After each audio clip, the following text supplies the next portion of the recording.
कक्षा 9 की online class में आपका स्वागत है। देखो बेटा, एक्सरसाइज 4 आपके लिए पूरी करा दी गई थी, ठीक है ना। एक्सरसाइज 4 में कुछ विशेष नहीं था, ठीक है। आप रैखिक समीकरण किस प्रकार से बनाते हैं, उसके हल किस प्रकार से निकालते हैं और उसका आलेख किस प्रकार से बनाते हैं। तो प्यारे बच्चों, 5वीं एक्सरसाइज आपके कोर्स में है नहीं, इसीलिए अपन क्वेश्चन एक्सरसाइज 6 स्टार्ट कर रहे हैं और ये है रेखाएं एवं कोण। तो प्यारे बच्चों, सबसे पहले आपको रेखा और कोण के बारे में पता होनी चाहिए कि रेखा कहते किसे हैं और कोण किसे कहते हैं, ठीक है ना।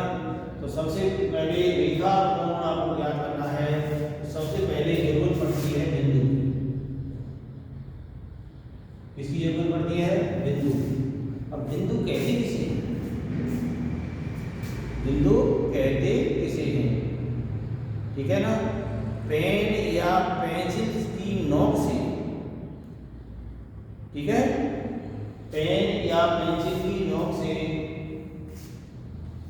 किसी नोटबुक पर लगाया गया चिन्ह क्या कहलाता है? बिंदु कहलाता है। जैसे ये हमारा पेन है, मान लो ये हमारा क्या है? बोर्ड है, और इस पर मैं इस प्रकार से यूं कर दूं, केवल नोक को छुपा दूं, तो ये वाला क्या बनेगा? हमारा बिंदु। तो बिंदु क्या होता है? पेंसिल या पेन की नोक से बनी आकृति क्या कहलाती है? बिंदु कहलाती है। बिंदु की सीधी सीधी परिभाषा कि पेंसिल या पेन की नोक से बनी आकृति बिंदु कहलाती है। क्या कहलाती है? बिंदु कहलाती है।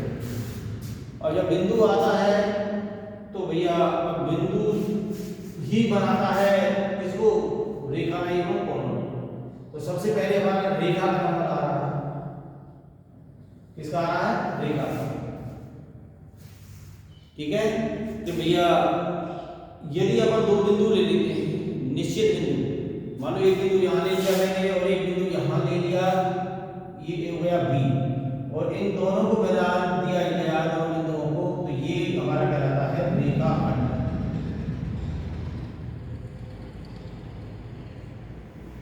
क्या कहलाता है?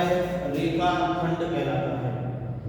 तो रेखाखंड की सीधी सीधी परिभाषा कि जब दो निश्चित बिंदुओं को, ये निश्चित बिंदु है बेटा, कैसे बिंदु है ये?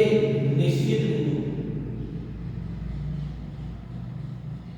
निश्चित बिंदु। जब दो निश्चित बिंदुओं को मिलाने से जो आकृति बनती है वो आपका कहलाता है रेखाखंड। क्या कहलाता है? रेखाखंड, ठीक है ना। और रेखाखंड को अपन ए बी और या के ऊपर न्यो लगा देते हैं, ये रेखाखंड को कहते हैं। अगर किसी भी ए बी के ऊपर न्यो रेखाखंड हो तो ए और बी निश्चित बिंदु हो गए, और इनके द्वारा ये हमारा क्या बन रहा है? हमारा खंड बन रहा है, इसलिए क्या कहलाएगा? रेखाखंड, ठीक है ना। दोनों निश्चित बिंदु जो दे रखे हैं उनको दोनों को अपरिमित रूप से यानी अनंत रूप से बढ़ा दिया जाए। इसको भी इधर बढ़ा दिया जाए और इस वाले को भी इधर बढ़ा दिया जाए, दोनों को बढ़ा दिया जाए। ए को भी बढ़ा दिया जाए और बी को भी बढ़ा दिया जाए, ठीक है। तो ये बनती है हमारी क्या? रेखा।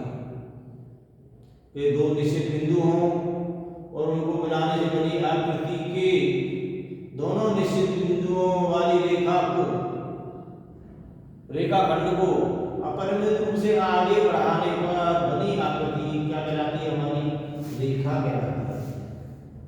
समझ में आ गई रेखा की परिभाषा? रेखा किसे कहते हैं?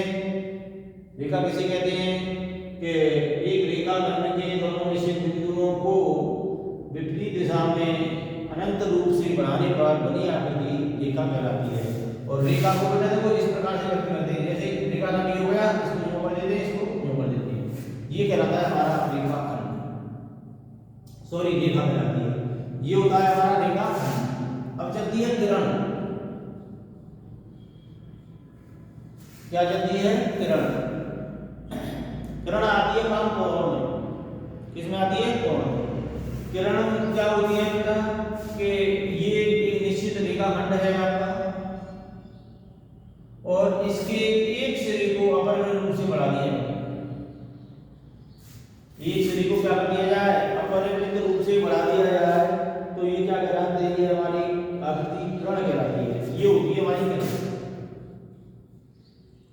दूसरी परिभाषा आप ये दे सकते हो कि किसी रेखा खंड यानी ऐसी रेखा जिसमें एक बिंदु तो निश्चित हो और एक बिंदु कैसा हो, अनिश्चित हो, पता नहीं है कहाँ जा रहा है। जैसे हम एरो लगा देते हैं ना, ये वाला, तो ये वाला तो निश्चित बिंदु है और ये वाला कैसा है, अनिश्चित बिंदु है। तो ऐसी रेखा खंड जिसमें एक बिंदु निश्चित हो और एक बिंदु अनिश्चित हो, क्या कहलाता है, किरण कहलाता है। क्या कहलाता है, किरण कहलाता है। दूसरी परिभाषा आप ये भी दे सकते हो कि एक रेखा खंड के एक सिरे को अनंत रूप से बढ़ाने पर बनी आकृति क्या कहलाती है, किरण कहलाती है। दोनों का मकसद तो वही है भाई, ये तो निश्चित बिंदु हो गया और इसको मिला के बढ़ा दिया तो ये अनिश्चित बिंदु हो गया। तो इस वाले को अपन किरण कहते हैं। जैसे ए बी किरण को अपन दर्शाएंगे तो इस टाइप से दर्शाएंगे। तो इसका मतलब है ए निश्चित है और बी कैसा है, हमारा अनिश्चित।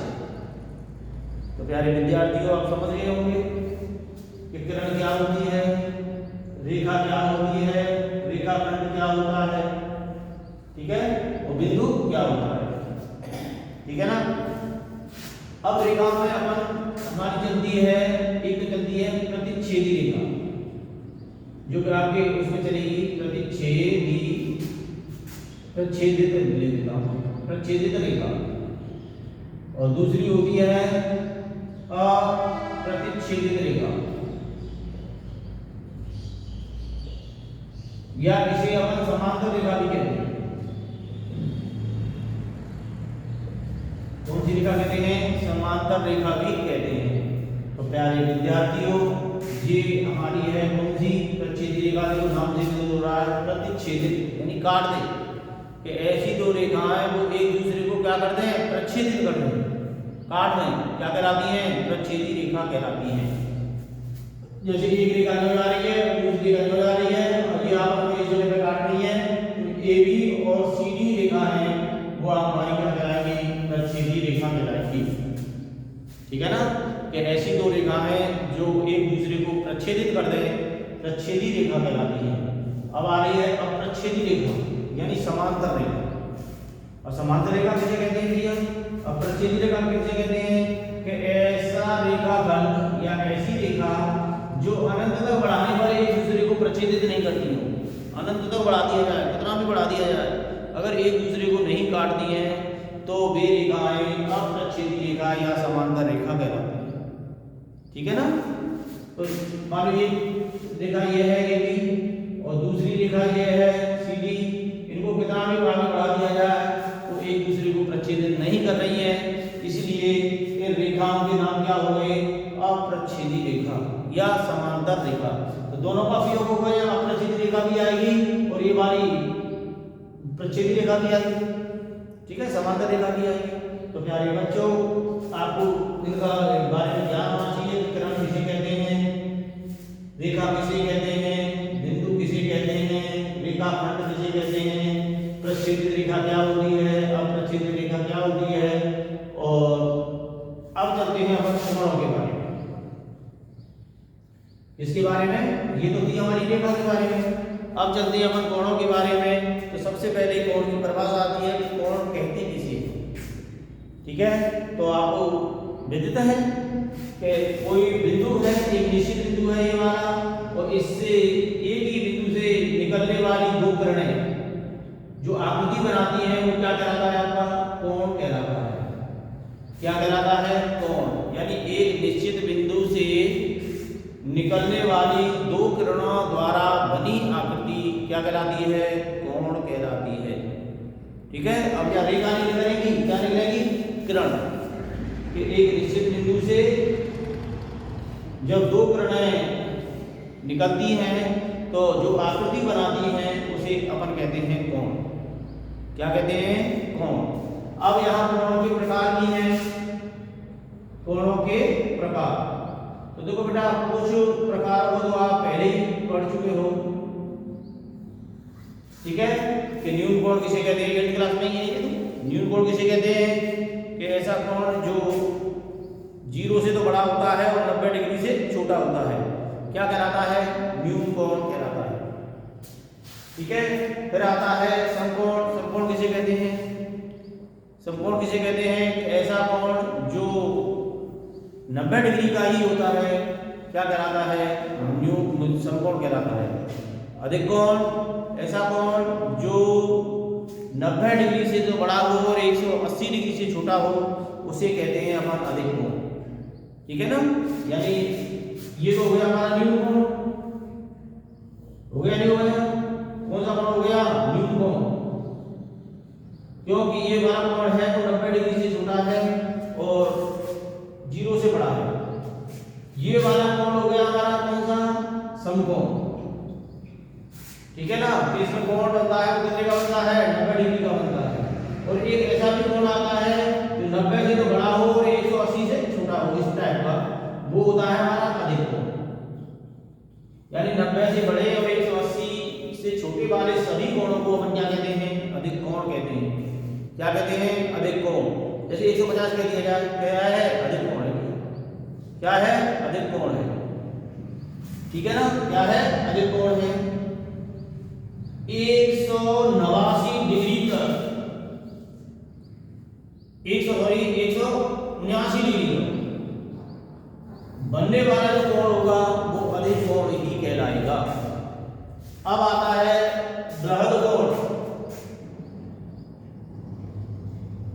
या सबसे पहले आता है ऋजु कोण या सरल कोण। और ऋजु कोण या सरल कोण किसे कहते हैं, कि ऐसा कोण जो भैया 180 डिग्री के ही बराबर हो, दो समकोण के ही बराबर हो, तो वो हमारा सरल कोण या ऋजु कोण कहलाता है। और अब आता है बृहद कोण। बृहद कोण किसे कहते हैं, ऐसा कोण जो 180 डिग्री से तो बड़ा हो और 360 से छोटा हो, बृहद कोण कहलाता है। तो प्यारे बच्चों, आज मैंने ये कोणों के बारे में बताया। ये कोण तो आपके 8th क्लास में आपने पढ़ते हैं, लेकिन अब 9th क्लास के जो कोण हैं, पूरक कोण, समपूरक कोण, इस पर कल चर्चा करेंगे। धन्यवाद।